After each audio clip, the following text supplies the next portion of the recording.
we are joined by Jeanette Appiah of Merkle. Hey, Jeanette, thank you for joining. No problem. And so I've been reviewing Jeanette's LinkedIn profile, and something that I think I'd like to focus on a little bit more in this interview is more on the finance side, because I see you had a role more in that side before officially becoming into sales operations. So we're going to get into that. Jeanette, welcome to the show. Thank you. Thanks so much for the opportunity. It's really cool. No worries. So first question, how did you get into sales ops? So I was a English and writing graduate in 2014. And I registered with an agency just to do some kind of temp work. I actually just came by Sales Ops for the off chance. I started working at a exhibitions company, and they introduced me to the system that they use for sales operations, which is Salesforce.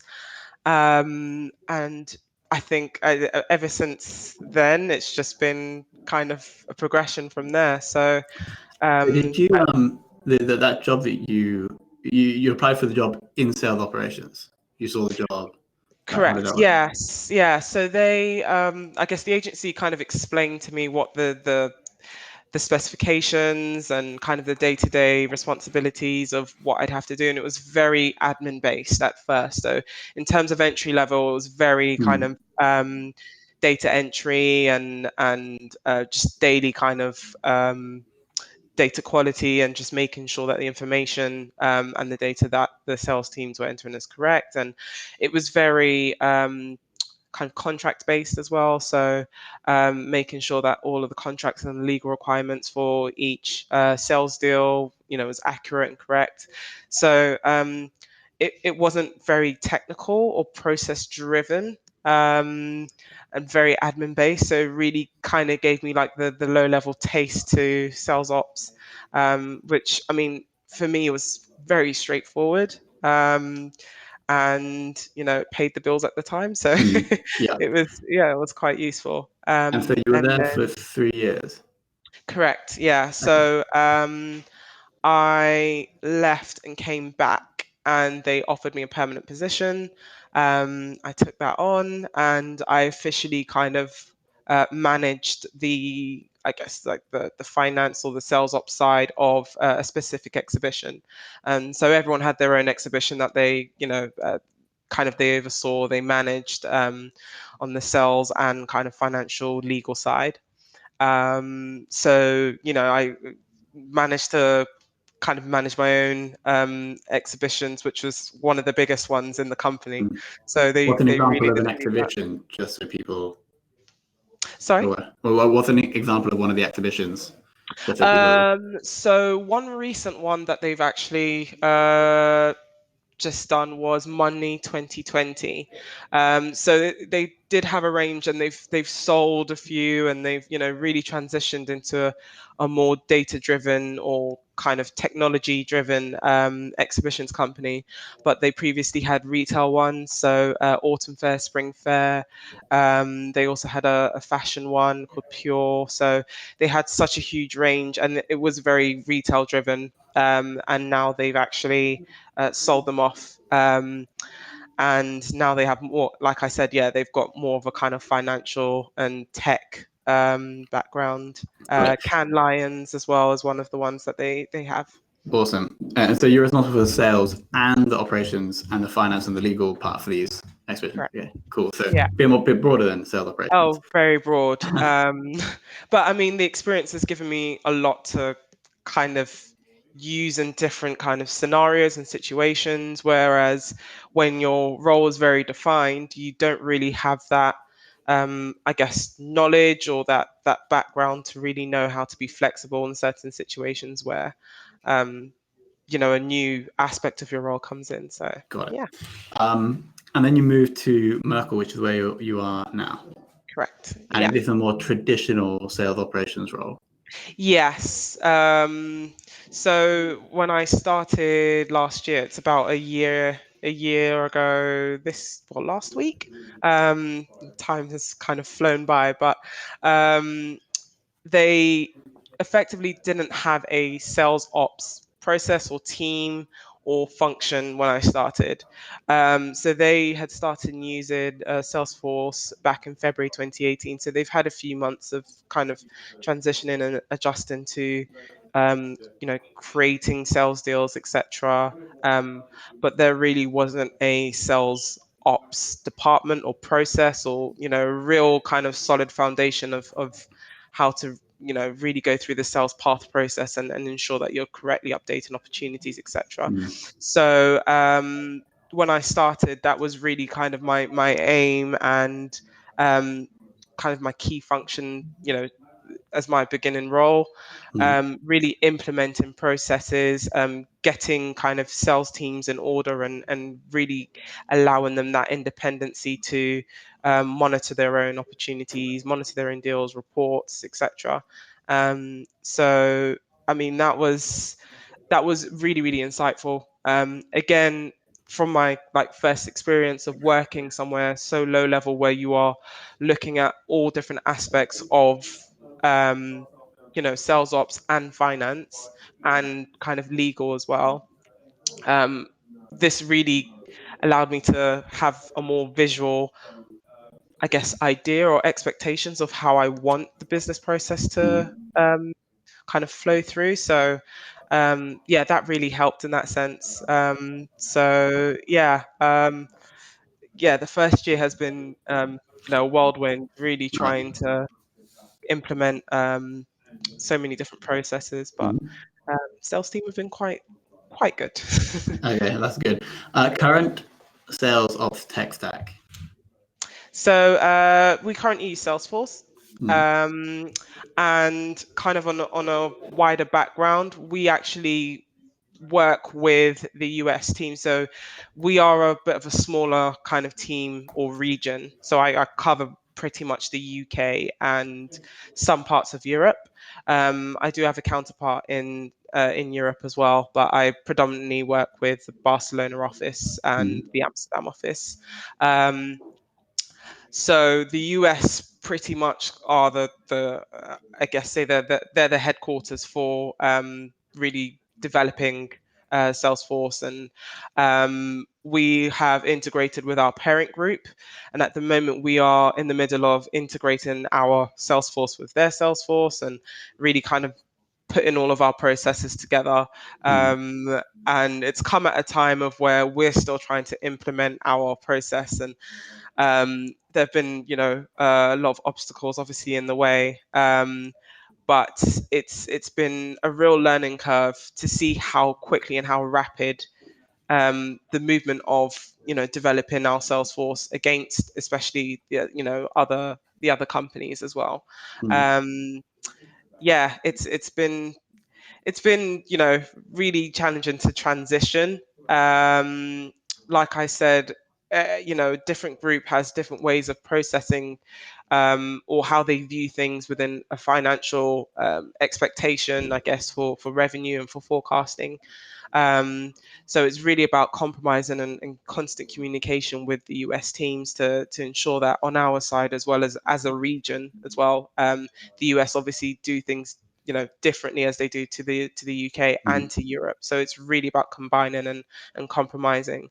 It's still Are a work you in progress. using any other tools apart from Salesforce? Salesforce is all that we're using at the Mm. moment, Okay. within kind of like the sales ops.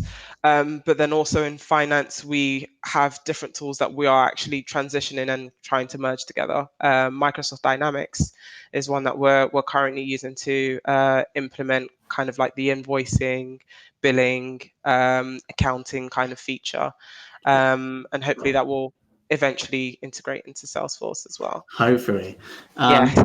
So you mentioned in your first role that a lot of what you're doing was ensure or you're responsible for data quality. What are you guys currently doing now at Merkle to ensure data quality in these different Salesforce orgs that you're merging? Sure. So again, kind of, I'm I guess the flow through of information to a lot of different departments. So I'm constantly running different meetings for a legal team, ensuring that they're covered, or we're covering ourselves with the data that we have on Salesforce. So I'm constantly kind of monitoring and sending those informations and sending processes to them to ensure that we are on the right kind of legal page, or we're ensuring on our side that we have covered our backs effectively, as well as within finance as well. Obviously, the kind of the revenue structure that we have is based on monthly revenue as opposed to annual revenue. And as a bit of a background, we, I guess, measure our revenue based on monthly delivering income. So we will have work completed on a month by month basis, and the sales team really is their responsibility to ensure that the revenue that has been contracted is correct against the work that is being delivered. So as you can imagine, that's a lot of kind of monthly recognition and revenue, and really constantly making sure at the end of every month that that revenue is up to date.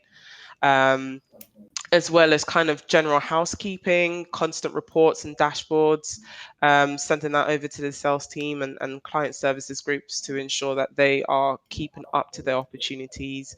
I mean, I've just had a meeting this morning about just ensuring that the opportunities that we do have set in place are expected to close within a certain time. Some sales members are obviously very eager to have their opportunities close within a certain time frame, but it's all about being realistic with the figures that they've entered in place. So if you are looking at a 50 million pound deal that's being closed by the end of July, that's very incredibly optimistic. Wow. So that's just an example, but it's really kind of constantly capturing the information that is being put in on a daily basis, and really looking at it from an angle of, right, how is this reflecting the business, and I guess effectively what departments require this information to be accurate. The department thing really helps to align, I guess, where those fields are being pulled from and into, and it also gives the sales leads an insight into how important it is to keep up their information. I mean, from their perspective, they're just entering in the information and hoping for the best, as opposed to not really realizing that that information is really pivotal for another department's kind of focus on that sales deal. So Yeah. And now moving on to salespeople, yeah. how would you get buy-in or influence the sales team to say do something new within data quality? How do you persuade them to do that? Very good question, because it's always very challenging, but I do like a challenge. So within Merkle, we have obviously a stage progression, or I mean, a lot of companies have kind of different stages of how likely the sales deal will be completed. And within that kind of structure, I always try to implement that it has changed within the stage, as opposed to highlighting that a new stage has been implemented. The reason why I do this is because it's all about kind of, I guess, the communication. And for a salesperson to hear there is a new process in place, it's in terms of their behavior, you can always tell that it's going to be a challenge for them to adjust to something new. Um, and it's really about the language that you use. So instead of saying, there is a new process in place, always say, that there's a slight change in the existing process. So you can still do X, Y, and Z, but here's what you have to do differently. Again, it's all about the language that you use. I've learned if you let the sales team know that, hey, we're changing the whole new process. Forget everything that you've known before for 4 years, and this is what you have to do now. It's a real struggle. Fortunately, the way that we kind of implement our processes, we really fine tooth every single part of that stage. Again, working with the US team to develop that stages and really kind of go through the testing, working with a sales lead just to kind of visualize how they see the process actually taking place. So we would implement an example, and really kind of gain feedback from one of the sales leads, see if it works and adjust for them. And then we kind of slot that into a part of the stages or all of the stages together. Constant training as well. So I run twice a month the training sessions for the sales leads if they're new or existing. And obviously hundreds of material that I create. So Yeah. Onboarding salespeople, do you have a specific structure in place? yes. So again, it kind of works or ties into the US and IT. So usually once a sales lead or a sales user, sometimes it's not always the sales users, it's sometimes a client. We have, I guess, kind of account managers in place as well. They will request for a license. And again, the process usually is that once the license has been provisioned, I would provide training. So it's a hour and a half long session, really kind of fine toothing the whole process from beginning to end, how to create opportunities accounts. And that's kind of the basics of the first session. The second session is more based on reports, dashboards, and dashboards are really, really useful for the sales team and the account managers to kind of keep up to date. Again, housekeeping, but also looking at their revenues and how far they are against their KPIs and their targets, etc. So it's really an all-rounder, and ongoing monthly sessions for any kind of Salesforce queries also. Yeah. I implement that. So again, the role is very kind of people managing, people communicating. So if you find that difficult, it's a quite difficult role It's, to get into. yeah. We have a question. How do you define and measure success in sales operations? Oh, that's a good question. Um, I would definitely put it down to the smooth running. I think smooth running is really pivotal. And in terms of measuring that, it is looking at, so I have, let's say, for example, multitude of reports that show kind of the lack of data quality in some opportunities. So I'm looking at specific fields within opportunities or accounts or revenue. And all of that really kind of works together in terms of looking at you know, how well the process is working. If we are looking at large volumes of sales deals or accounts that are coming up incorrectly, we really need to review the way we are training the sales users, or B, the way that they are being delivered that information in order to enter it into the system. So in terms of the sales process and measuring that, I really kind of look at the way how likely on those reports if the data quality is down to zero, or Mhm. the in terms of, I guess, the general sales information that have been entered into the system. So as long as the revenue looks accurate as well. So it really is just about the smooth running of the processes that are being taken place. Of Yeah. course, queries are natural to people. People are going to forget certain processes, etc. But it really is just looking at kind of the figures and seeing, there's zero opportunities that are incorrect, or that this sales user is actually training another sales user how to use the system. It really is Mhm. about kind of delivering that information correctly. Sure. Are you currently doing anything to make the sales team more productive? Yes. As much as I guess it's a love-hate relationship. I love to bother them, and they hate hate when I bother them. Um, so I'm constantly sending, I guess, subscription reports. So there are a few reports that I automatically give the sales team to subscribe to, um, and I constantly keep up with them in terms of that process. But also from a financial perspective, we reconcile the revenue at the end of the month. So I usually send 3 or 4 warnings just to let them know the following kind of sales deals either need to have their close dates pushed out, or the revenue schedules updated also. again, really monitoring kind of the revenue on a monthly basis, but also looking at it weekly.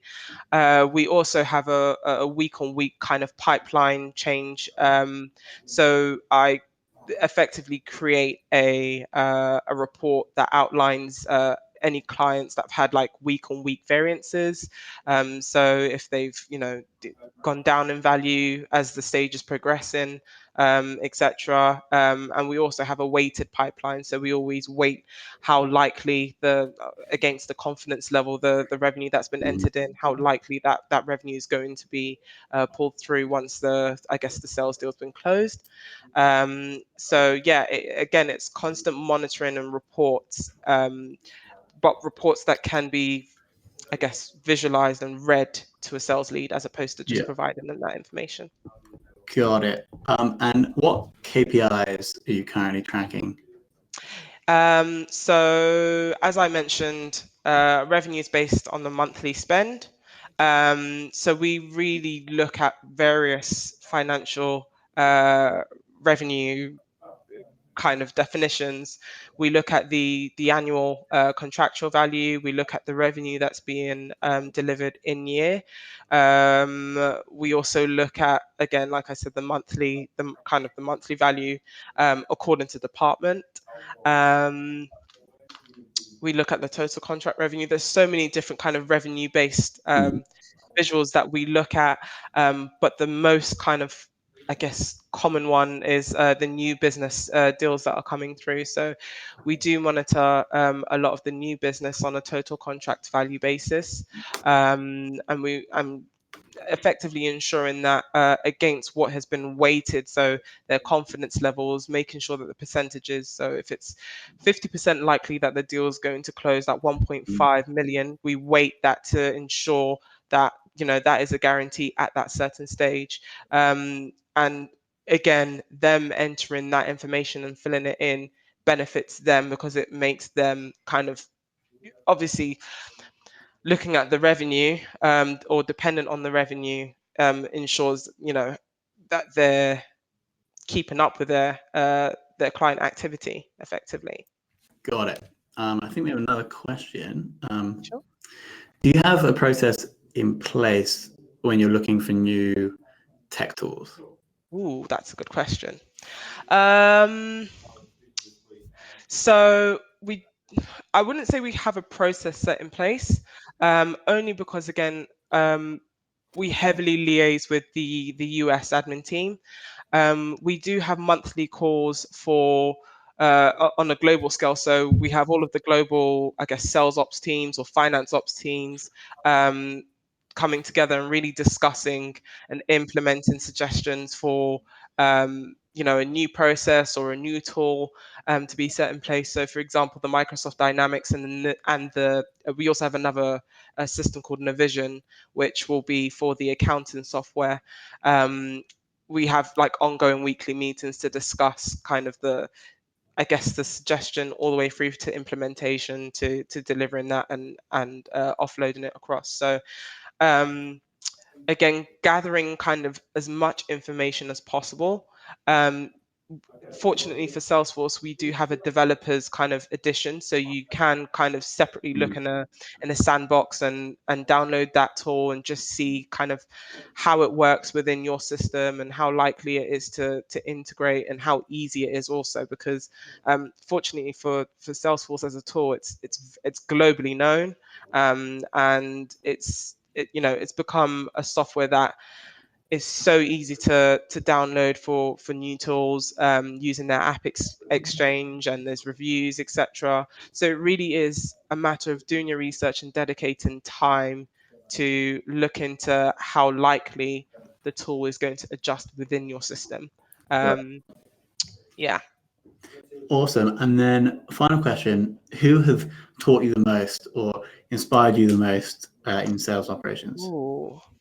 Um, do you know what? I would actually say it's a lot of the users across Trailblazer. So Trailblazer is a community on Salesforce where there are so many different sales ops developers, consultants, all within the Salesforce field. And when you're looking at the community and you know, you could go into that community and ask them a question about, or you've got a real dilemma, and the community really comes together and gives you such useful information and new process suggestions, and all because we're all in the same boat. Effectively, we all really need to find a really simple, quick solution to complicated matters. And as much as they don't know much about, I guess, the background of your company or how how the process works, there is always kind of an identifier with the way that the process needs to take place. Yeah, unfortunately it's not a specific person, but I No, guess as that's a good. community Yeah, they're yeah. really, really useful. Salesforce have built an insane community, haven't they? It's incredible. That brings us to the end of the interview. Here's a few things I picked out. Yeah. I think you said this, where how your broader experience over operations, finance, and legal helped you now understanding the business that you're in sales ops, and I think that's super important. Like if anybody else can somehow get more broader operations or finance business experience, that'll really help them in their role. Going to, when trying to implement a new process, going to the sales leads first, because I assume they can then trickle down the process once they've understood and bought in. And then finally, visual data to salespeople. I think that's Yeah. quite important. Yeah. I don't want to stereotype, but I would say that potentially salespeople are more like visual, or they like pretty graphs. Yeah. And so that was a nice insight as well. Yeah, for sure. Jeanette, thank you so much for coming on and sharing your wisdom with the audience. No problem. Thank you so much. It's been really fun. Thank you.